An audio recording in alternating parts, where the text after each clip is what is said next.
to the proper level for discussion, which is comparing it to the Red Guards of Mao Zedong, which led to the death of 30 million Chinese people. I'm sending you a copy of my great book called Government Zero, where I touch on this topic. And stay on the line, because I really want to get to that, where I did touch on this. Not certainly what went on in Missouri, because it didn't happen yet, obviously. But take a look at this. Speaking in the year of 2013, Obama's communications director, Anita Dunn, had this to say at a high school graduation. The third lesson and tip actually comes from two of my favorite political philosophers, she said, Mao Zedong and Mother Teresa. Yes, she praised the same Mao Zedong who intentionally killed tens of millions of his own citizens in political purges and unintentionally killed at least 15 million more trying to implement his disastrous Marxist economic policies. Liberal politicians, I write, and media do this all the time. They correctly criticize Hitler for killing 6 million people, but turn a blind eye toward the killing of tens of millions by socialist dictators. This is certainly the way Obama looks at communists like Fidel and Raul Castro, and likely the way Pope Francis sees them too. He may not condone the oppression of the Castro regime, but he can rationalize it away as long as the regime remains committed to the, quote, social justice of communism. My friends, whenever you hear the word social justice, understand that behind that kind little student's face, or behind that professor's quiet little demeanor, is a hangman's noose. I'll be right back. Join the Savage Nation. Call now, 855-400-SAVAGE, 855-400-7282. Savage. The Savage Nation is sponsored by Swiss America, the only company I trust with my financial future. Call 800-289-2646 or SwissAmerica.com. All right. Here we are on the Savage. It's a very depressing day when you see a thug like this. This lying, he's so silk smooth. This Josh Ernst, the spokesmouth for Obama, celebrating the courage of the protesters in Missouri, saying that they have shared values and a commitment to fighting hate and intolerance. How? By espousing hate and intolerance? Saying that they're promoting an atmosphere where all the students who were admitted can find a home there. How? By making everyone else tremble in fear of the thuggery? By calling for muscle to defeat and beat a reporter up, as one of their dumb professors did? She should be fired, of course. Appeals court, though, finally stepped in and stopped Ayatollah Obama. That's the only good news I can see out there. Ayatollah Obama has been stopped by the U.S. Court of Appeals for the Fifth Circuit, who said, no, you can't grant amnesty to 4.3 million illegal aliens. You can't do it. You can't do it. You don't have that power or authority. Will Obama obey what the judges have said? Or will he continue to go around the law because he's a law unto himself, along the lines of Mao Zedong? We also heard that the University of Missouri Police have asked students to report hurtful speech. This is the first time in American history that speech itself has been criminalized. Why is it being criminalized? Because of left-wing thugs on the campus. Those are some of the topics. Again, tonight is the debate. I'm sure we'll all watch some of it or all of it. And I will appear right after the debates on Newsmax television for some commentary. And it's on DirecTV channel 349, Dish channel 223. And you can watch it online at NewsmaxTV.com for my commentary. I'll be doing that from time to time because I enjoy working with them, and I like doing it from the convenience of my own Skype studio. I don't have to go into a television station. It's fun for me, that's all. And I get to reach a different kind of audience, and I get to wear my, I guess I could wear a jacket and tie myself, and I can show you I actually can do a Windsor knot. If you actually look at my appearances on Larry King or Newsmax or wherever else I was, you could see that although I criticize people in the media for doing ties, I actually do a better Windsor knot than most of them. My mother was a stickler on that. In fact, it's an interesting side story. I don't know if I want to regale you with some of this petty humor, but I remember in the first grade, we were very poor, but I had a blue suit. My mother insisted, although we were poor, I would dress well. And she bought me a blue suit and a shirt and tie. And she said, "You're going to look the best in school." Well, I was ashamed to wear a suit and tie during assembly periods, but I did. I'd be red-faced, hair scrubbed and all. But because I was the only kid in that poor school, I think it was PS 48 in the Bronx, that had a suit, the teacher made me the announcer. And I remember to this day getting up in front of the auditorium and speaking to this vast sea of kids and how good it felt to be speaking to them. I was actually born to be a speaker. I didn't know it at the time. Most people would freeze up. They'd be frightened. I actually liked it. And what I learned is that I had the ability to move an audience. Of course, you get up there, you say, "Oh my God." But within a few seconds, you realize that if you can do it, you do it. And that you have a power of persuasion or of influence or of control to move an audience. And here I sit so many decades later in front of a microphone, still having the attention of so many people who've listened to me for 20 years now. And I want to thank you for that. It's a great honor, is all I can say, to still be relevant in a world that's becoming increasingly violent, increasingly hateful, and increasingly dangerous. To still be able to speak the truth to power is an amazing thing. To sit here and be able to point out the monstrosity of a president that we have, I should say the monstrosity of a presidency because it goes well beyond the front man for this left-wing mob that is running rampant upon all of our institutions. Now let's go to some of the callers on the Savage Nation. Yeah, Veterans Day is tomorrow, isn't it? Is it tomorrow, Veterans Day? We'll have a special show for sure. KSFO, Rocky, welcome to the program. What's on your mind? I was listening to you talk about this progressive movement. It got a big start during the Vietnam demonstrations of the 60s.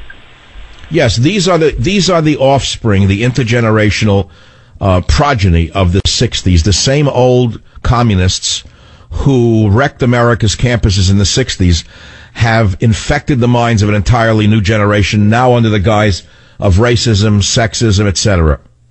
Exactly. Only Rocky, a copy of Government Zero goes up. I hung up on him too quick. I couldn't even finish the name of my own word. Now, what's going to happen when Chairman Malbama goes before the Supreme Court with his desire to grant amnesty to 4.3 million illegals is very interesting. When Chairman Malbama shops it to the Supreme Court, as he has done, will Justice Roberts, many of us suspect Roberts is has been turned, let's put it that way. Ever since he gave that shocking opinion on Obamacare, we've all asked, what does the administration have on Roberts? Remember? I mean, we're talking the average person who's intelligent enough to pay attention to the media, wants to know how this guy Roberts did a thing like that. And they say, well, he must be blackmailed. We don't know. Who knows?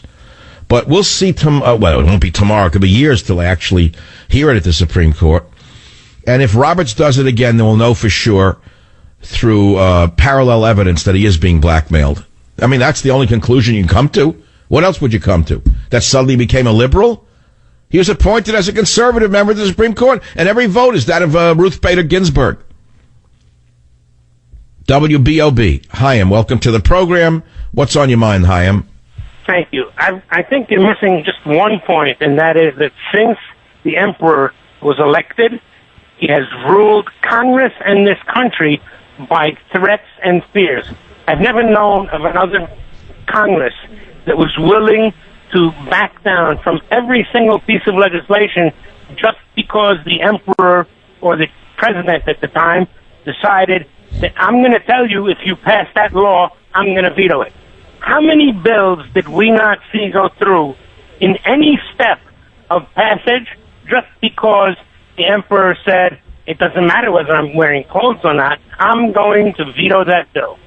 That's all I got to say. Yeah, no, he is obviously a petty dictator, and he's very dangerous. He has instituted a new Cold War with Russia, as I've said. He is flexing, he's saber-rattling with China. He is a very dangerous, out-of-control individual who I believe is mentally unstable or completely crazy altogether, Chaim. I've said this for months, at great risk to my career. I personally think Obama is showing all the signs of psychopathic behavior. Now, just because Larry David finds him amusing, just because Robert De Niro thinks he's a wonderful president, doesn't mean that we all have to agree with them. Hi, I'm sending you a copy of Government Zero, a book that I wish you will give to a liberal relative over the Thanksgiving turkey. Unless you're having a tofu turkey, I think it will be safe to bring it to your Thanksgiving dinner. If, on the other hand, you're not serving an actual turkey, and because you have so many liberals in the family that you can't have a turkey for Thanksgiving, or you can't even celebrate Thanksgiving because they're so brainwashed, well, if it's a tofu turkey on another day, I suggest you don't bring a copy of Government Zero to dinner, because they're liable to cook it at Fahrenheit 451, if that's the temperature. Did I remember it correctly, Robert? Is it 451, the temperature at which paper burns? Because that's what's going to happen next at the journalism schools. They'll have a gigantic, massive book burning because they may find certain books hurtful or offensive to minorities. And therefore, there's only one thing to do with hurtful books, and that's to set them alight at Fahrenheit 451. Join the Savage Nation. Call now, 855-400-SAVAGE, 855-400-7282. You see the whatever coming home to roost on the campuses where the lunatic fringe, which will one day be moving into corporate jobs and using hysteria and Maoist tactics, will soon be dictating corporate policy.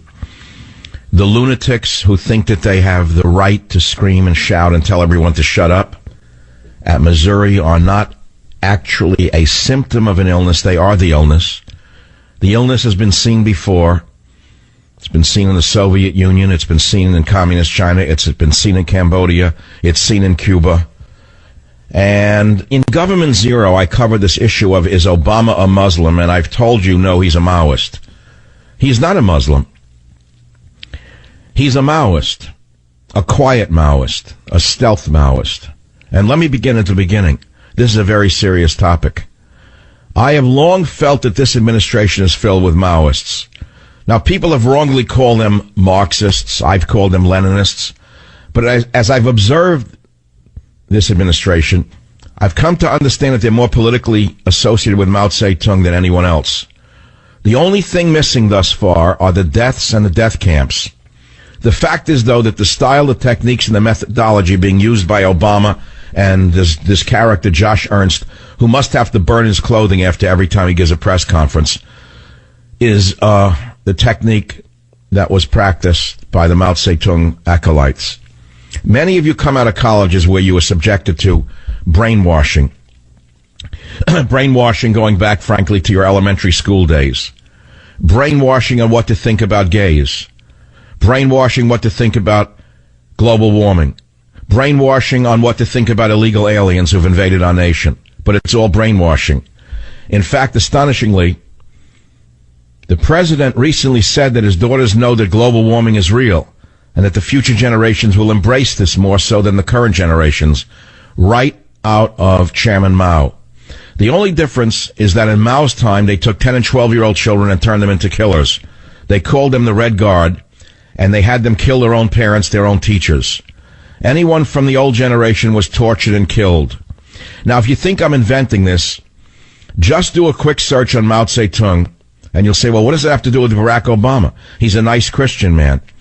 Is he? Is he a nice Christian man?